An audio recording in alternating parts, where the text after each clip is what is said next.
ہم نے کچھ عرصے کے لیے لاک ڈاؤن کیا، لیکن اس کے جو نتائج تھے، ہماری لیڈرشپ نے یہ فیصلہ کیا کہ یہ ایک ایسی چیز ہے جو کہ پائیدار نہیں ثابت ہو سکتی، سسٹینیبل نہیں ہے لاک ڈاؤن۔ اس کی وجہ اوبیسلی کہ ایسے ممالک جن کی کہ معیشت ہم سے کئی گنا بہتر، ان کا ہیلتھ کیئر سسٹم ہم سے کئی گنا بہتر، باوجود اس کے کہ ہم نے بڑے دل ہلا دینے والے منظر دیکھے، جہاں پہ کہ لوگ سڑکوں پہ بھی تھے، بیڈز اسپتال فل ہو گئے تھے۔ تو ایسی صورتحال میں پاکستان جیسا غریب ملک کیا کر سکتا تھا؟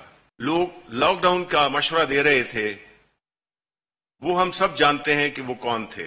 ہم یہ بھی جانتے ہیں کہ ان کا مقصد کیا تھا۔ ان کا مقصد تو یہ تھا کہ انہوں نے ہمیشہ غریبوں کا خون چوسا ہے، اور اس موقع پہ بھی انہوں نے غریبوں کا خیال نہیں رکھا۔